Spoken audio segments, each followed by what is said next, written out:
Patrick Vigneault, je suis professeur à l'Université de Poitiers, je suis paléontologue et je suis directeur adjoint de la mission paléanthropologique franco-tchadienne qui est dirigée par Michel Brunet depuis maintenant longtemps, depuis maintenant 1995. La coopération franco-tchadienne en matière de paléanthropologie date de cette période-là, de 1995, et elle fait appel à deux organismes tchadiens, l'Université de N'Djamena et le CANRD, du côté tchadien et l'Université de Poitiers du côté français.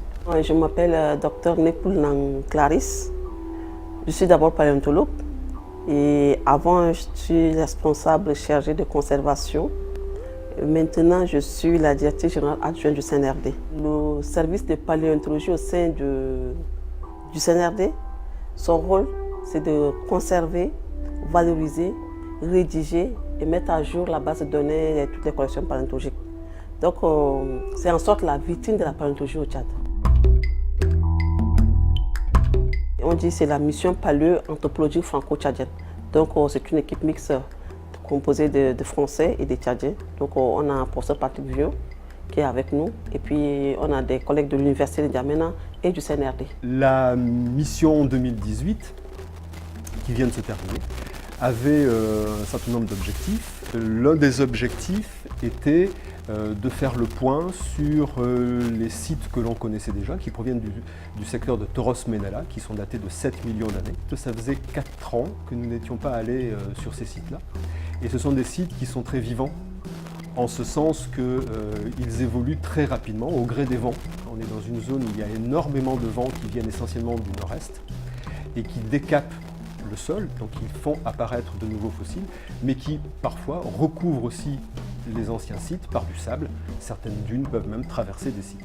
Le deuxième objectif sur ces sites-là, c'était d'essayer de voir si on trouvait des fossiles qui permettent de compléter certains fossiles trouvés les années précédentes. Une fois arrivé sur les sites, donc au bout de 3 jours de route, eh bien, le travail commence, c'est-à-dire que c'est du travail de prospection, essentiellement à pied, évidemment, parce que les sites, c'est une zone qui est énorme, ce sont des sites qui sont disséminés sur plusieurs dizaines de kilomètres est-ouest.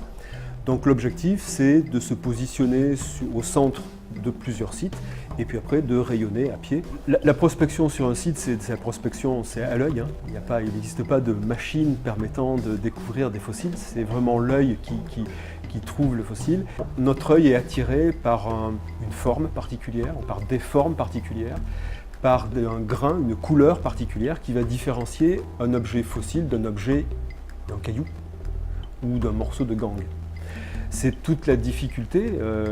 Les gens qui viennent très souvent sur le site ont l'habitude, ont l'œil qui est attiré par un objet fossile. Lorsqu'il s'agit de petits objets, on les emballe, on met d'abord un numéro d'inventaire.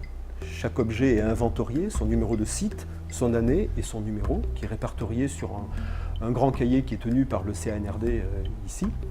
Et puis, il est emballé et transporté comme ça. Lorsqu'il s'agit d'objets plus importants, plus fragiles, des crânes, des mandibules, il y a tout un protocole qui permet d'enfermer l'objet fossile dans une gangue, dans un cocon de plâtre, qui va le protéger des soubresauts de la voiture. Une fois qu'il arrive ici au CNRD, on a tout loisir et tout le temps pour le dégager dans de bonnes conditions avec les techniques et la technicité de nos collègues tchadiens.